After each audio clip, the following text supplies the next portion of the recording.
مولاي صل وسلم دائما ابدا. اعوذ باللہ من الشیطان الرجیم. بسم اللہ الرحمن الرحیم. بریک کے بعد دوبارہ حاضر خدمت ہیں اور گفتگو ہو رہی ہے طہارت کے حوالے سے. میرے ساتھ علامہ ڈاکٹر کوکب نورانی اکاڑوی صاحب موجود ہیں. پروگرام میں آپ کی لائیو کالز بھی ہم لیتے ہیں اور کوشش یہ کریں کہ ٹاپک سے ریلیونٹ کال کریں تاکہ ہم کال آن ایئر بھی کریں اور آپ کا جو بھی سوال ہے اس کا جواب بھی آن ایئر ہی دیا جائے.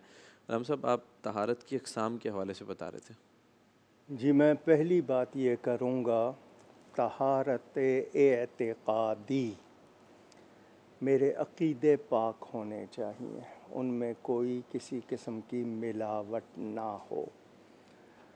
ہم نے عقیدوں پہ گفتگو کی تھی، تو عقیدے ایک تو یہ کہ یقین محکم ہو اللہ تعالیٰ کے بارے میں، اس کے رسول صلی اللہ علیہ وآلہ وسلم کے بارے میں، نبیوں کے بارے میں، کتابوں کے بارے میں، قیامت اور جنت دوزخ کے بارے میں، مرنے کے بعد کی زندگی کے بارے میں میرے عقیدے درست ہوں، صحیح ہوں. ٹھیک. یعنی پاک ہونے کا مطلب یہ کہ ان میں کوئی ملاوٹ نہ ہو، خالص ہو. نبی کریم صلی اللہ علیہ وسلم کی تعظیم کا مسئلہ ہو، ان کے عقیدہ ختم نبوت کا مسئلہ ہو، ان کی شان کا مسئلہ ہو، ان کے اہل بیت کا، ان کے صحابہ کا، میرے پاس آلودگی نہ ہو، میرے عقیدے پاک صاف. بالکل اسی طرح. بدن کے حوالے سے ہے، ہمیں وضو کا حکم دیا گیا. جسم کے وہ اعضاء جو کھلے رہتے ہیں، جن میں جراثیم آلائشیں جلدی لگتی ہیں، مثلا کہا گیا کہ رات کو جب سو کے اٹھو صبح سب سے پہلے ہاتھ دھوو. سب سے پہلے ہاتھ دھوو. تمہارے ہاتھ رات میں کہاں جسم میں کہاں کہاں لگتے رہے، کیا ہوتا رہا.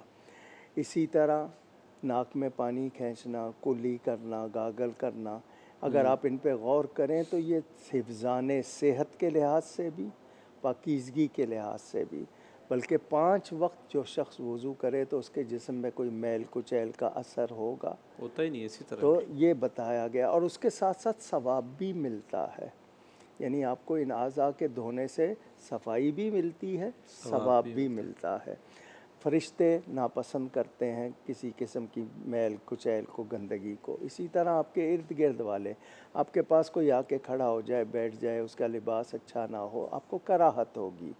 ہمیں بتایا گیا کہ ایسا شخص مسجد میں نہ آئے جس کو کوئی ایسی بیماری ہے جس سے لوگ کراہت کرتے ہیں، تاکہ اس کی تحقیر نہ ہو، اس کو لوگ اس طرح وہ اسے کمتر بھی نہ سمجھیں اور اس سے تو یعنی اس کو ناگوار بھی نہ گزرے.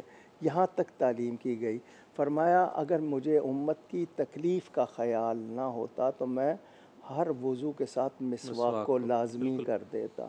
دانتوں کے ذریعے کتنی بیماریاں، ہمارے ہاں ناخن بڑھانے کا رواج، خواتین میں خاص طور پر زیادہ.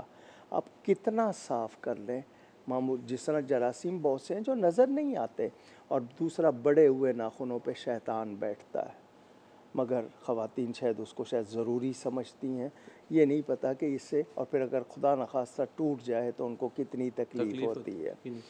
تو اس لحاظ سے کہا گیا. حضور صلی اللہ علیہ وآلہ وسلم کے پاس ایک شخص آیا، بال بکھرے ہوئے. فرمایا تجھ سے کنگھی نہیں ہوتی تھی، بال نہیں سنوارے جاتے تھے؟ اگر اللہ نے مال دیا ہے تو دکھاؤ بھی. یہ نہیں ہے کہ تفاخر کے لیے، مطلب نعمت کے طور پر. تو اعتقادی پاکیزگی ستھرائی، پھر جسمانی، جسم کے لحاظ سے، پھر لباس کے لحاظ سے. اب اس میں آپ شاخیں بناتے جائیں.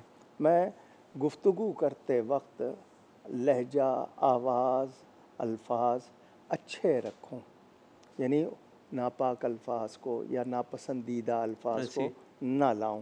کراہت ہوتی ہے. اور اثر کتنا ہوتا ہے، بڑا مشہور واقعہ ہے کہ وہ بادشاہ نے پیر صاحب کو بلایا. پیر صاحب دم کر رہے تھے، تو وہ جو طبیب تھا، ابو علی سینا کا واقعہ ہے، تو اس نے کہا دیکھو یہ بھی پھونک مارے گا، لفظ بولے گا، تو لفظوں سے کیا اثر ہوتا ہے. تو انہوں نے دم کرنے کے بعد بادشاہ کو، ابو علی سینا کو کہا ارے بے وقوف، نالائق.